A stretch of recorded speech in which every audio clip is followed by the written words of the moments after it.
días, hermanos. Dios los bendiga. Gracias a Dios que nos permite estar reunidos en esta mañana para adorarle y por supuesto para exponernos a su palabra en esta mañana. Damos gloria a Dios y estoy un poco contento y emocionado porque ya por fin, un poco nomás, porque ya por fin, después de hace 2 años tenía el deseo y el Señor ya por fin vamos a poder empezar con la exposición de la carta a los Romanos. Y en esta ocasión les voy a pedir que me acompañen a la carta a Romanos.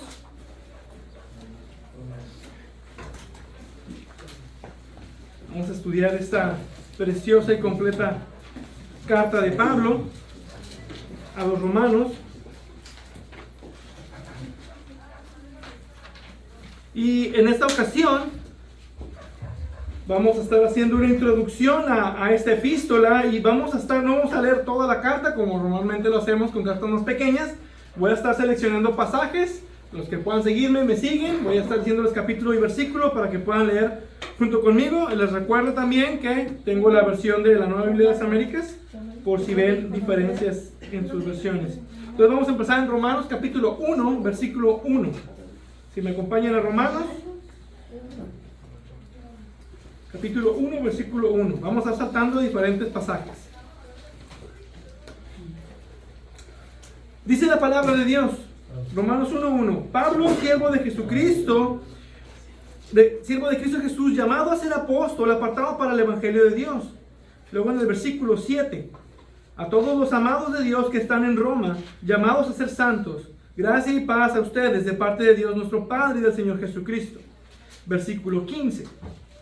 Así que por mi parte, ansioso estoy de anunciar el evangelio también a ustedes que están en Roma, porque no me avergüenzo del evangelio, pues es el poder de Dios para la salvación de todo el que cree, del judío primeramente y también del griego. Ahora acompáñenme al capítulo 2, versículo 11. Capítulo 2, versículo 11. Porque en Dios no hay acepción de personas, pues todos los que han pecado sin la ley también perecerán. Y todos los que han pecado bajo la ley, por la ley serán juzgados. Capítulo 3, versículo 22. Capítulo 3, versículo 22. Porque no hay distinción por cuanto todos pecaron y no alcanzan la gloria de Dios.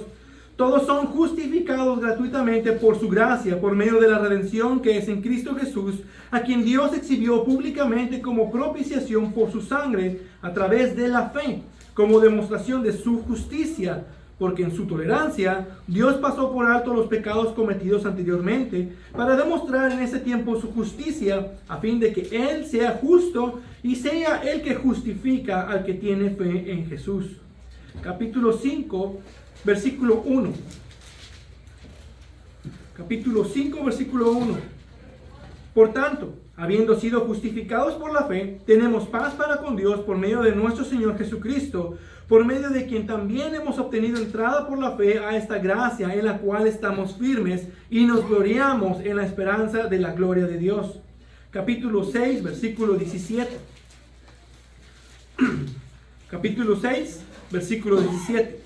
Pero gracias a Dios que aunque ustedes eran esclavos del pecado, se hicieron obedientes de corazón a aquella forma de doctrina a la que fueron entregados.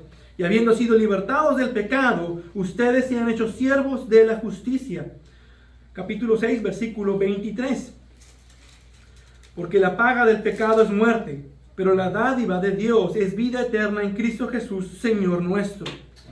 Capítulo 8, versículo 1. Capítulo 8, versículo 1.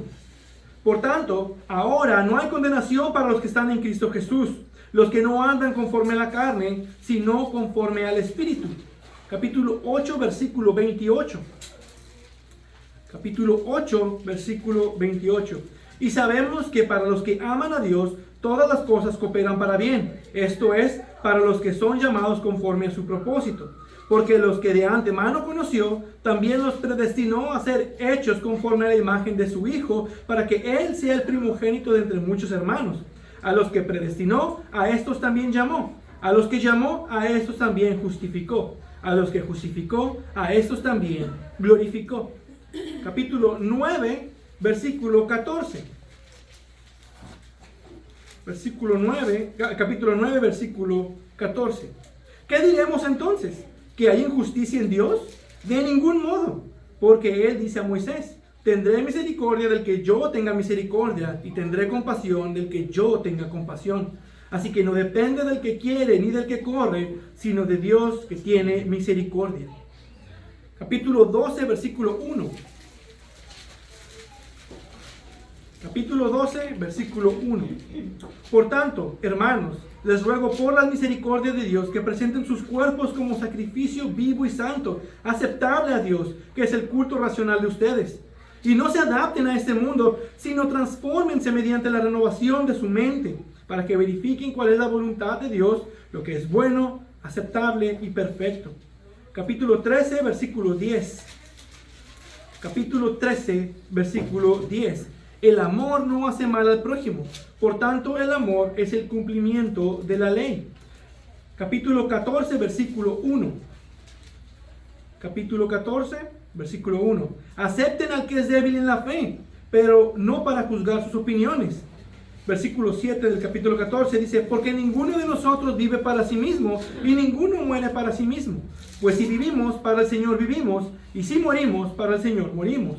Por tanto, ya sea que vivamos o que muramos, del Señor somos. Capítulo 16, último capítulo, versículo 1. Capítulo 16, versículo 1. Les recomiendo a nuestra hermana Febe, diaconisa de la iglesia de Cencrea, para que la reciban en el Señor de una manera digna de los santos, que la ayuden en cualquier asunto en que ella necesite de ustedes, porque ella también me ha ayudado a muchos y aún a mí mismo. Versículo 19. Porque la noticia de la obediencia de ustedes se ha extendido a todos. Por tanto, me regocijo por ustedes, pero quiero que sean sabios para lo bueno e inocentes para lo malo. Versículo 27. Al único y sabio Dios, por medio de Jesucristo, sea la gloria para siempre. Amén. Amén. Vamos a orar. Padre Dios bendito, te damos gracias por la vida de Pablo. Gracias porque lo usaste en tu providencia y en tu soberanía para escribir esta hermosa carta en la cual tenemos tanta enseñanza acerca del glorioso evangelio de tu Hijo Jesucristo, por el cual tenemos salvación, y entender esa salvación descrita en esta preciosa carta. Háblanos en esta mañana, sé con nosotros y tu Espíritu Santo se mueva en cada mente y corazón. Amén. Amén. Bueno, comenzando la introducción a esta carta a los romanos. Romanos es considerado como el libro más sobresaliente por causa de su doctrina sistemática en cuanto a la soteriología, que es el estudio de la salvación. La carta a los romanos ha tenido grandes impactos y providencialmente ha sido usado por Dios en la propagación del evangelio a través de toda la historia de la iglesia. Esta carta impactó a Agustín de Hipona, el padre de la iglesia primitiva, quien era un gran admirador de esta carta de Romanos y lo mencionaba con frecuencia en sus escritos, especialmente en sus famosas confesiones. Tomás de Aquino, el filósofo y teólogo medieval, se basó en gran medida en las enseñanzas de Romanos, especialmente en lo que respecta a la relación entre la fe y las obras. Esta carta revolucionó el pensamiento de Martín Lutero, el gran reformador alemán del siglo XVI. Sin esta carta no hubiese ocurrido la Reforma Protestante. De hecho, la Reforma Protestante fue provocada por una lectura entendida de Romanos, específicamente Romanos 1:17, que dice: porque en él la justicia de Dios se revela por la fe, para la fe, como está escrito: el justo por la fe vivirá. Juan Calvino, el teólogo y pastor francés, fue inspirado por Romanos para desarrollar o sistematizar las doctrinas que ahora conocemos como las doctrinas de la gracia. Juan Wesley, gran evangelista, fundador del metodismo, fue influenciado grandemente por Romanos, especialmente Romanos 4:5, que enfatiza la justificación solo por la fe. Dietrich Bonhoeffer, el pastor y teólogo alemán, estuvo profundamente influenciado por la teología de gracia de Pablo y su énfasis en el amor de Dios por la humanidad, que reflejó en sus propios escritos y predicaciones. Felipe Melanchthon, Juan Knox, todos ellos, grandes personajes de la historia, fueron de gran influencia para la iglesia, y eso gracias a que fueron afectados por un estudio de la carta a los romanos. La influencia que esta carta ha tenido en la iglesia a través de la historia es tan inmensa que es innegable. Grandes avivamientos han surgido por un estudio a la carta a los romanos. Entonces, desde siempre, incluso hoy en día, cuando surge confusión doctrinal, y tanto dentro de la iglesia como fuera de la iglesia, el estudio de esta carta constituye una tarea imprescindible para el cristiano que desea conocer y vivir en el Evangelio. La carta a los romanos trae claridad al concepto de la salvación por gracia, que enfatiza que la salvación es por la fe en Jesucristo y no por las obras. La carta a los romanos también introdujo el concepto de la justificación por la fe. Esto significa que una persona es declarada justa por Dios por su fe en Jesucristo y no por sus obras. La carta a los romanos ha sido una gran influencia en la teología cristiana. Los teólogos a lo largo de la historia han usado el libro de Romanos como base para sus discusiones sobre temas como el pecado, la salvación e incluso la predestinación. La carta a los romanos también ha tenido un impacto en la ética cristiana. El concepto de amar al prójimo como uno mismo ha influenciado la enseñanza, e incluso fuera de la iglesia, sobre temas como la justicia social y los derechos humanos. En general, la carta a los romanos ha tenido una profunda influencia en la historia de la iglesia y de la humanidad, dando forma a las creencias de millones de personas y desempeñando un papel fundamental en el desarrollo del cristianismo por más de ya 2000 años. Ha tenido tanta importancia esta carta que no tiene problemas de aceptación canónico, sino que también al formar el canon, después de los evangelios y del libro de los Hechos, que es histórico, el libro que sigue es el libro de Romanos. A pesar de no ser la primera carta escrita del apóstol Pablo, y su importancia no tiene que ver con que sea la carta más larga del apóstol, sino más bien por la importancia de su contenido, tanto doctrinal como práctica. Observen lo que grandes maestros han dicho acerca de esta carta. Martín Lutero escribió: la epístola a los romanos es la verdadera obra maestra del Nuevo Testamento y el evangelio más puro. Es digno no solo de que todo cristiano lo sepa palabra por palabra, de memoria, sino que se ocupe de ella todos los días como el pan de cada día. John Stott escribió: la epístola a los romanos es un documento extremadamente importante. Es la declaración más completa, clara y grandiosa del Evangelio en el Nuevo Testamento y es una introducción básica a la teología cristiana. Romanos es la presentación del Evangelio más sistemática, lógica y cuidadosamente razonada que tenemos.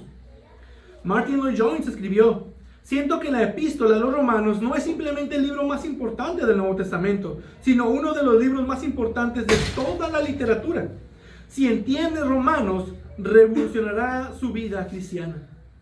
Timothy Keller dice: el libro de Romanos dice muchas cosas sobre el juicio y nuestro pecado, pero también dice que la gracia y el amor nos han venido de Dios a través de Jesús. R.C. Sproul dice: leer el libro de Romanos es como un recorrido por un museo de bellas artes. Uno debe detenerse en cada pintura y reflexionar sobre su belleza y el mensaje. Entonces, queda claro la importancia, la grandeza, la belleza de esta carta y por qué todo cristiano debería darle una muy buena estudiada a esta carta. Y lo primero que debemos estudiar, como lo hacemos en todas las cartas, es el autor. Entender quién es el autor. Y claro, no cabe duda de que esta carta fue escrita, o más bien dictada, por Pablo. Porque en el capítulo 16, versículo 22, Tercio, quien escribió la carta, a manera de escriba o secretario, él hace un saludo personal. Típico cuando hay un selfie y te quieres tomar un selfie, alguien atrás como: aquí estoy yo. Así está Tercio diciendo: hey, yo estoy escribiendo la carta y mando mis saludos.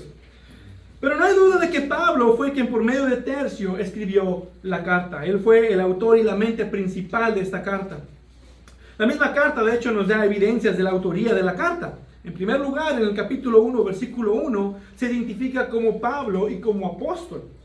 Además, en el capítulo 11, versículo 13, se identifica a sí mismo como el apóstol de los gentiles. Y sabemos que Pablo era el único con un llamado así. En Gálatas 2.8 y primera de Timoteo 2.7, Pablo se llama a sí mismo apóstol de los gentiles. Ese es el llamado que él tenía, a ser predicador del evangelio a los gentiles.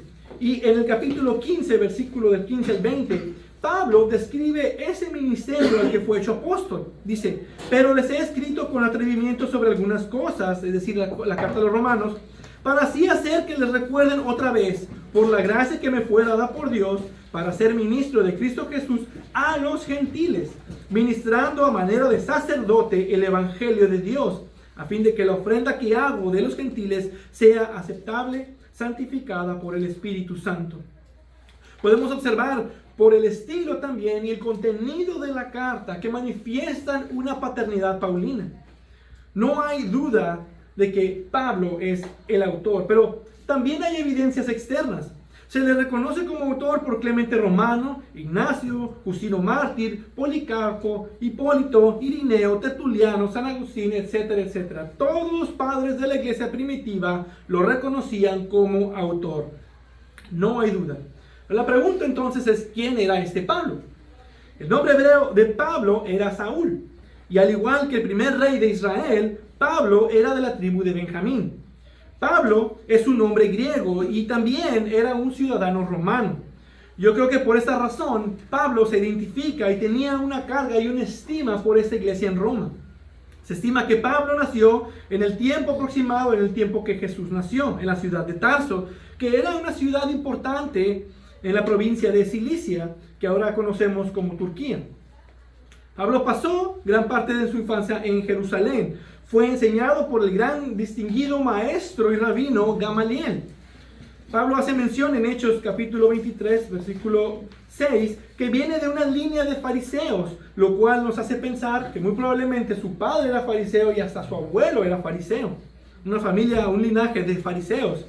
Y en Hechos tenemos descrito su asombrosa y milagrosa transformación como testimonio del poder de Dios para salvar.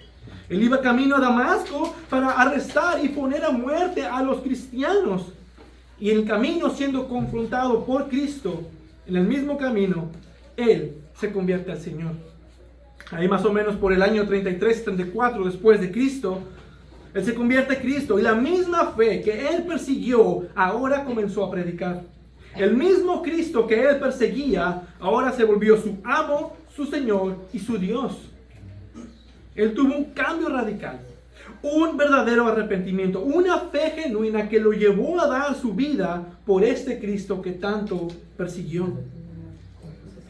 Él experimentó el poder del Evangelio, así que entendía muy bien el Evangelio de la gracia, y puedo decir que era el único que podía escribir una carta así. Después de su conversión, él queda ciego y al tercer día les da vuelta la vista por medio de Ananías. Todo esto lo tenemos en Hechos, por cierto. Y justo después, él comienza a predicar el evangelio de Jesús en Damasco. Pero los judíos ahí intentaron matarlo y tuvo que huir. Después pasó 3 años en Arabia Nabatea, tiempo en el cual él recibió gran parte de su doctrina como revelación directa del Señor, como nos dice en Gálatas 1, versículos del 11 al 12. Esto indica que Pablo tenía un propósito especial en su llamado. Él fue llamado por Dios para evangelizar a los gentiles, a predicar el evangelio a los gentiles. Pero, ¿por qué es importante conocer bien al autor? Bueno, como hemos visto, la iglesia ha sido grandemente impactada a través de la historia por esta carta a una iglesia que se tiene poco conocimiento. Entonces tenemos que ver el rol de Pablo como uno de los mayores autores del Nuevo Testamento. No solo Romanos es la carta más grande y más profunda de Pablo. Pablo escribió una gran parte de las cartas del Nuevo Testamento. Además que cualquier otro, Pablo fue responsable por el esparcimiento del cristianismo por todo el Imperio Romano. Él hizo 3 viajes misioneros, estableció iglesias por todo el imperio, y esto no lo hizo por él mismo o en sus propias fuerzas. Si observamos más su vida, observaremos la oposición que tuvo. En Damasco, cuando empezó a predicar por primera vez, estos judíos intentaban matarlo.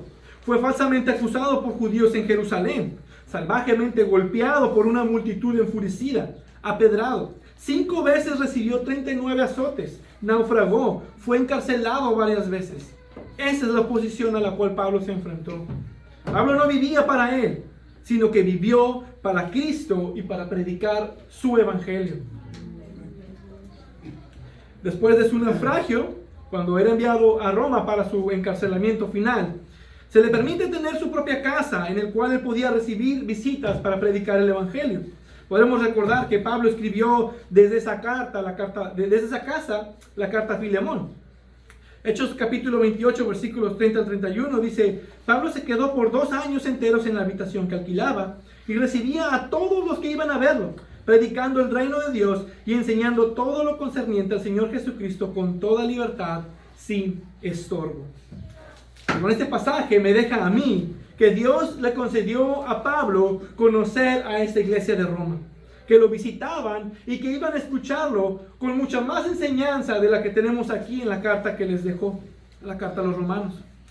A lo mejor no pudo ir a España, que como él deseaba, era su propósito ir a compartir el evangelio a España, pero sí creo que Dios le dio la libertad para seguir predicando el evangelio hasta cuanto pudo. 2 años después de estar en esta casa, fue sentenciado a muerte como mártir por decapitación en el año 65 al 67 después de Cristo, bajo el gobierno de Nerón. Pablo vivió y murió por el evangelio que predicaban. Así el impacto que deja esta carta, leerla con entendimiento, un impacto que transforma radicalmente una vida. Y me gusta cómo dice Paul Washer: ahora las personas quieren llamar a sus hijos Pablo y a sus perros Nerón. Nosotros también deberíamos de vivir y morir por el evangelio y apuntar a lo más alto, a Cristo, de vivir para las cosas eternas y no para las temporales. Y eso es lo que esta carta nos ayuda a ver, lo precioso del mensaje del evangelio. Ahora veamos un poco del contexto de esta carta. ¿Cuándo fue escrita? ¿En dónde? ¿Y quiénes eran los remitentes?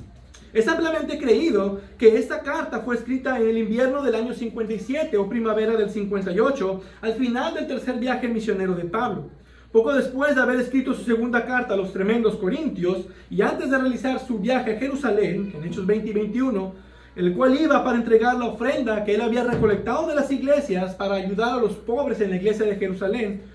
Y por la misma razón se considera que la escribió cuando estaba en Corinto, y de hecho vemos mucha evidencia de esto. Una razón de eso es que Pablo, según nos dice Romanos 16:23, estaba hospedado en casa de Gallo. Y según 1 Corintios 1:14, Gallo vivía en Corinto. También por la mención de Erasto en Romanos 16:23, quien en 2 Timoteo capítulo 4 versículo 20 lo dejó en Corinto antes de partir. Y por último, Febe nos dice que es de Cencrea, que era el puerto de Corinto. Entonces, sin lugar a duda, Pablo escribe esta carta desde Corinto. Por el contenido podemos saber de los fuertes deseos de Pablo de ir a visitar esta iglesia en Roma, pero había tenido mucha labor misionera, había sido impedido y se había visto imposibilitado de poder ir a esta iglesia. Y podemos ver que Pablo iba a ir en cuanto a entregar la ofrenda, ese era el plan, ir a entregar la ofrenda a Jerusalén, que había recolectado, y luego ir a visitar a Roma, porque su plan era ir a España. Pablo era el apóstol de los gentiles, y él estaba determinado a ir a toda nación a predicar el evangelio, y parte de sus planes involucraba ir a España a predicar el evangelio. Pero para eso quería involucrar a los hermanos de Roma. Entonces para Pablo era prioridad ir a visitar la iglesia de Roma, compartir ese evangelio y llevarse hermanos a ir a España a seguir predicando el evangelio. Para esto les escribe la carta y esta carta la manda a las manos de la diaconisa Febe, quien iba a Roma para ayudar a esta iglesia. Y así esta carta serviría entonces como un precursor de su llegada para que entendieran mejor el evangelio y asimismo ser una plataforma para la predicación del evangelio y la expansión del reino de Dios. No por nada esta carta no solo está centrada en la salvación, sino que deshebra toda la salvación y el evangelio y cómo esa salvación es aplicada a nosotros. Ahora bien, la ciudad de Roma era la capital y la ciudad más importante de todo el imperio romano. Esta ciudad fue fundada en el año 753 a.C. Por el tiempo que se escribió la carta, aproximadamente Roma tenía una población de 1 millón de personas, muchas de las cuales en ese tiempo eran esclavas.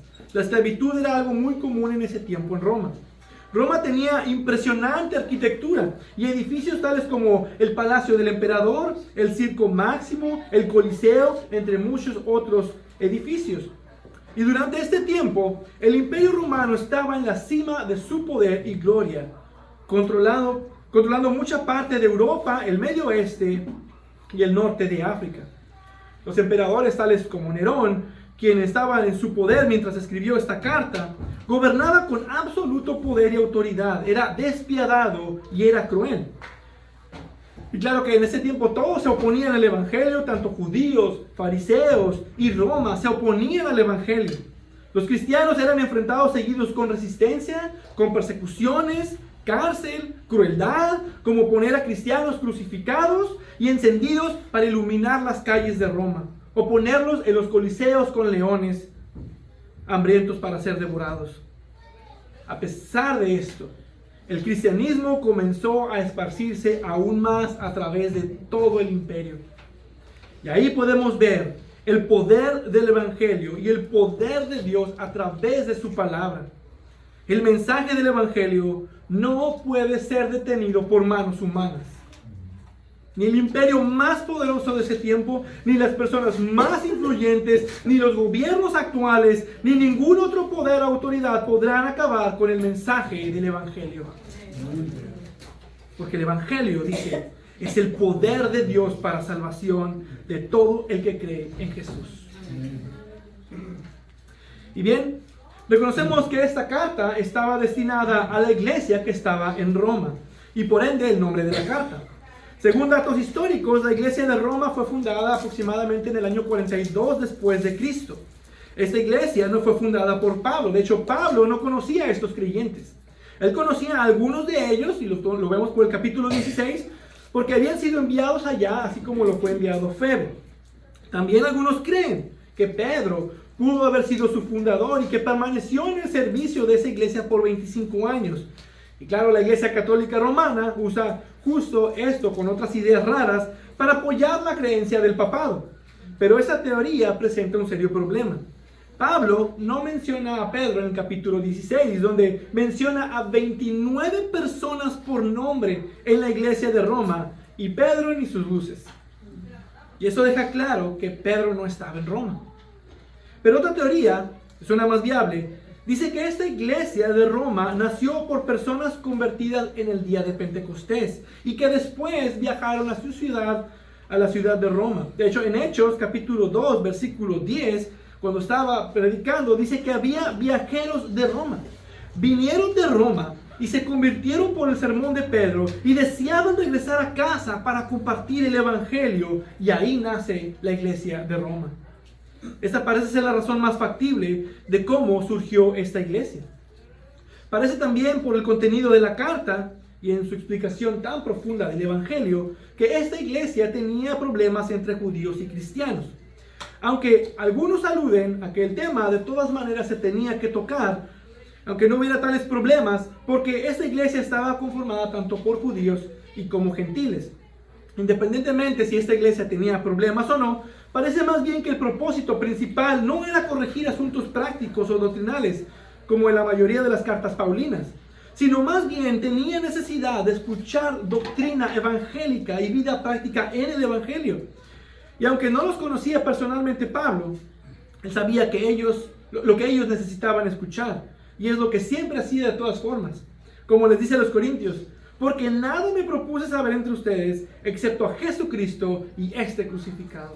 Ese era siempre su tema, Cristo y el Evangelio. Para Pablo, lo más importante fue siempre predicar a Cristo, y si iba a enseñarles algo a esta iglesia, sería el Evangelio. Y Pablo, en esta carta, a través de toda esta carta, les explica el Evangelio. Pablo había buscado por mucho tiempo visitar la iglesia de Roma y tenía un fuerte deseo. Él pudo haber ido, pero podemos ver que fue por la providencia de Dios que le fue impedido ir. Dios tenía un plan al impedirle ir. Pablo no podía evangelizar a todo el mundo. Su tiempo y sus fuerzas eran finitos. Dios puso en su corazón, en el corazón de Pablo, tanto ese deseo, mientras al mismo tiempo se lo impedía. que providencialmente Pablo escribe esta obra maestra de la salvación y el Evangelio. Y Dios, por medio de esta carta, continúa obrando salvación. Dios tenía un propósito grande. Por eso es importante no solo pensar en el presente. A veces tendemos a pensar en eso. ¿En qué impacto tenemos hoy? ¿En qué impacto va a causar esto que hacemos o aquello que decimos hoy? Sino más bien, ¿qué impacto estamos dejando a las siguientes generaciones? ¿Cómo estamos impactando la mente de aquellos que cada vez la tienen más difícil? Tienen más caminos que provocan confusiones profundas. ¿Qué estamos haciendo para dejar nuestra fe y enseñanzas firmes para nuestros hijos? Debemos pensar, por supuesto, en la iglesia presente, en lo que se predica en el día de hoy, en lo que hacemos por la iglesia el día de hoy, pero también en los que vienen detrás y dejar un legado como el que Pablo nos dejó en esta carta y que ha sido grandemente usada por Dios. Ahora veamos rápidamente el contenido y la estructura de esta carta. Esta carta, como dice Sugel Michelin, es el Everest del Nuevo Testamento. Es muy difícil escalar y profundizar en todo lo que tiene que enseñar. Es la carta más apreciada y que más impacto ha tenido a través de la historia de la iglesia. La pregunta es, ¿por qué? ¿Por qué? ¿Qué tiene de especial esta carta? Y la respuesta es que Romanos trata del Evangelio y sus efectos. Habla sistemáticamente sobre el estudio de la salvación. Es una descripción de la salvación, del proceso y de sus resultados. Pablo les escribió esta carta a los cristianos que se reunían en una iglesia en Roma para que primero entendieran el Evangelio y después experimentaran el Evangelio a fin de que entendieran la gloriosa libertad que tenemos en Cristo Jesús. Y eso lo hace con lujo de detalles. Tiene un orden de ideas que él va desarrollando, porque él quería preparar a los hermanos de Roma para cuando él pudiera llegar con ellos, llevarse a algunos para ir a evangelizar a España como él tenía deseado. Así lo tenemos en el capítulo 15, versículo 28. En esta carta, Pablo describe la naturaleza de Dios, el problema del pecado y el rol de la fe en la salvación. También abarca la relación que realmente existe entre los judíos y gentiles, argumentando que ambos son salvos por medio de la fe en Cristo en lugar de adherirse a la ley judía. Pablo abarca más doctrina que cualquier otra cosa y para explicar e ilustrar usa figuras del Antiguo Testamento, tales como Abraham, David, Adán, Sara, Rebeca, Jacob, Esaú, Faraón e incluso aluye y relata la historia de Israel. En resumen, esta carta a los romanos presenta una imagen de la comunidad cristiana que estaba creciendo rápidamente por medio de la persecución en el contexto de unos de los más poderosos imperios de la historia del mundo. Incluso podemos ver por qué este mensaje pudo salir de las paredes de Roma a pesar de toda la oposición y persecución. Porque la salvación le pertenece a Dios. Entonces, ¿qué contiene esta carta? Vamos a ver una rápida estructura de la carta. En el capítulo 1, del versículo 1 al 17, Pablo se introduce a estos creyentes que probablemente no lo conocían y lo hace precisamente con la razón de la carta, el Evangelio. ¿A qué fue llamado él? Al Evangelio, expresando sus deseos personales de poder visitarlos con un entusiasmo de querer compartir el Evangelio a Roma. Y en los versículos 16 al 17 les comunica el poder del Evangelio, que es el tema central de la carta. Es un Evangelio, un mensaje de salvación que no tiene límites. Puede salvar al más vil pecador porque no proviene de la habilidad o el poder humano, sino es poder de Dios. Después, en el capítulo 1, comenzando del versículo 8 hasta el capítulo 3, versículo 18, da una explicación del pecado y cuáles son algunas de las consecuencias del pecado y del extravío del hombre, condenando así a toda la humanidad y describiendo la universalidad del pecado y la depravidad radical, que ningún ser humano se puede justificar delante de Dios por cuanto todos pecaron. Pero no los deja sin esperanza. Del capítulo 3, versículo 19, al capítulo 3, versículo 31, da un breve resumen del Evangelio de la gracia. Un Evangelio que se recibe por gracia, porque no hay distinción. por cuanto todos pecaron y no alcanzan la gloria de Dios. Todos son justificados gratuitamente por su gracia, por medio de la redención que es en Cristo Jesús, a quien Dios exhibió públicamente como propiciación por su sangre a través de la fe, como demostración de su justicia, porque en su tolerancia Dios pasó por alto los pecados cometidos anteriormente, para demostrar en este tiempo su justicia, a fin de que Él sea justo y sea el que justifica al que tiene fe en Jesús. Tocando el tema de la fe, entonces comienza a explicar en el capítulo 4, versículo 1, hasta el capítulo 5, versículo 21, cómo es esta justificación por la fe, e introduce este tema tan importante acerca de la salvación. La justificación solo por la fe, que no somos justificados por obras, y también incluye los resultados de esa justificación. Del capítulo 6, versículo 1, al capítulo 8, versículo 14, pasa ahora a explicar la obra del Espíritu Santo y la santificación del creyente. Del capítulo 8, versículo 15 al 17, nos menciona la adopción como parte de la salvación. Si se fijan, él está poniendo un orden: justificación, santificación, adopción. Y del capítulo 8, 18 al 39 nos habla de la preservación de los santos y de nuestra futura glorificación. Ahí están todo lo que tenemos de doctrina acerca de la salvación. Y del capítulo 9, versículo 1 al 29, nos explica el inicio de todo esto: que la salvación no empieza con el hombre, de sus esfuerzos o de su voluntad, sino que empieza en Dios y termina en Dios. La salvación es el plan de Dios, es obra de Dios de principio a fin por su perfecta y su buena voluntad. Y si alguien es salvo, es porque Dios lo escogió. Hasta aquí es todo acerca de la salvación. Cómo el Evangelio obra en la vida de una persona bajo este orden. Dios elige, Dios llama por medio de la predicación de su Evangelio, Dios regenera el corazón de la persona para que pueda creer, Dios le da la fe y arrepentimiento para que el hombre crea y se arrepienta, Dios lo adopta, Dios no solo santifica al creyente, sino que lo continúa perfeccionando en santidad durante toda su vida. Dios preserva a los creyentes a través de las dificultades, mientras el creyente se esfuerza por crecer y vivir en santidad. Y finalmente, como dice Pablo, Dios perfeccionará lo imperfecto y completará la buena obra que Él comenzó. Nuestra glorificación es segura porque la salvación es del Señor. Entonces el Evangelio empieza con Dios y termina con Dios. Pero luego Pablo procede a hablar de nuestra vida en Cristo.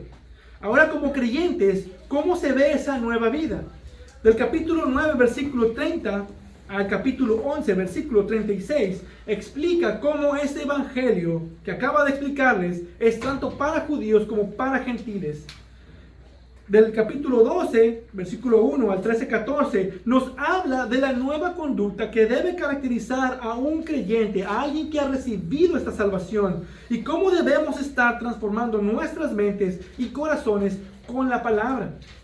En nuestras acciones de amor, que es el cumplimiento de la ley, dice: si tú quieres vivir la fe, si tú quieres cumplir la ley, ama a Dios y ama a tu prójimo. Después, en la vida cristiana habrá situaciones difíciles, y en capítulo 14, capítulo 1 al capítulo 15, versículo 13, hace la mención de la libertad cristiana. La libertad que tenemos en Cristo para vivir esta vida, no bajo la ley, sino bajo la gracia, y según la conciencia que Dios le ha dado a cada uno. Y cómo eso nos debería llevar a una unidad en la sangre de Cristo y no a una división. Y por último también nos dice cómo debemos vivir esa fe en acción. Y al final, del capítulo 15, versículo 14, al capítulo 16, versículo 27, da unas advertencias finales y muchos saludos personales con mención específica. Y con esto nos deja una ventana a la iglesia del primer siglo. Cómo estaba la iglesia y quiénes eran sus miembros. Ahora bien, como una obra sobresaliente del Nuevo Testamento, Romanos nos deja con varios retos de interpretación que han causado conflictos a través de la historia de la iglesia. La discusión de Pablo del pecado heredado de Adán y cómo es su unión con la humanidad han sido tema de debates entre creyentes. También hay dos fuertes corrientes sobre Romanos 7. Si está hablando de sí mismo como creyente o como incrédulo. La doctrina de la elección soberana de Dios y la voluntad humana han confundido a muchos creyentes. También está la controversia de si hay un plan futuro para Israel que es distinto de la iglesia. Entonces estos y otros retos nos esperan por delante al estudiar esta hermosa carta a los romanos. Esta carta que trata del Evangelio. Y en conclusión, para terminar, esta carta de los romanos provee una comprensiva descripción del Evangelio de Cristo. Es la explicación más amplia del Evangelio de Cristo. Es decir, Romanos es una carta exhaustiva sobre soteriología.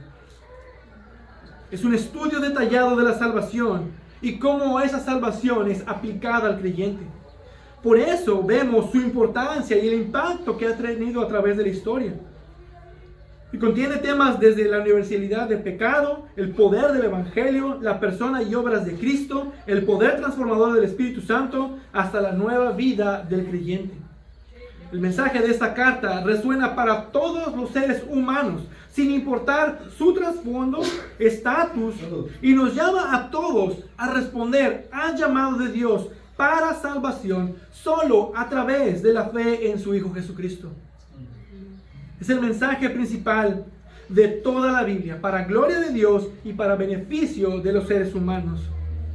Es una invitación para cualquiera que se reconoce como pecador delante de Dios, que si confiesas con tu boca a Jesús por Señor y crees en tu corazón que Dios lo resucitó de entre los muertos, serás salvo. Pero para creyentes es profundizar en la verdad de la nueva vida que ahora nosotros tenemos por la salvación que Él nos ha dado. Es un ánimo para seguir creciendo en este conocimiento del Evangelio, en obediencia y en santidad. Y nos anima por esta verdad expuesta a continuar buscando al Señor en todos los aspectos de nuestra vida. Elvis Carballosa comenta: en resumen, la epístola a los romanos presenta un equilibrio magistral entre el credo y la conducta, entre la fe y las obras, entre la ortodoxia y la ortopraxis. Tú y yo, como creyentes, debemos reflexionar seriamente en el mensaje de esta epístola de manera urgente para creer, vivir y proclamar su contenido. Y ven, no solo es una carta doctrinal, no es una carta que debe tomarse tampoco a la ligera.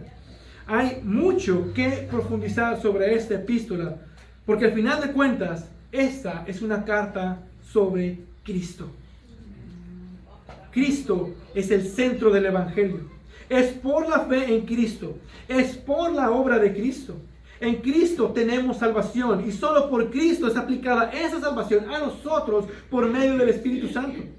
Solo Cristo, quien fue el Cordero de Dios, es el intercesor entre Dios y los hombres. Él es el sustituto perfecto por pecadores que no tenían ninguna esperanza en sí mismos, para darles esperanza y paz para con Dios. Solo Cristo es nuestra justificación, es nuestra propiciación y nuestra única esperanza. Solo en Él tenemos perdón de los pecados.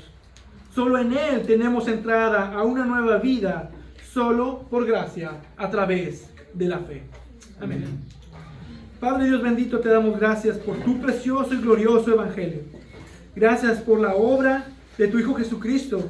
Y gracias porque a nosotros nos ha sido aplicada esa obra. No porque nosotros la merecíamos, no porque nosotros hayamos hecho algo, es porque tú has obrado tu poder por medio de tu Evangelio en nosotros. Y así te pedimos que uses el estudio de esta carta para que nosotros podamos profundizar en esta preciosa verdad de tu Evangelio, pero también para que otros entiendan el Evangelio y sean salvos. Te pido por salvación en nuestros medios, por más entendimiento, y esta iglesia pueda ser edificada y fortalecida para Cristo. Lo pedimos en el nombre precioso, por la obra y el sacrificio de nuestro Señor Jesucristo. Amén. Amén.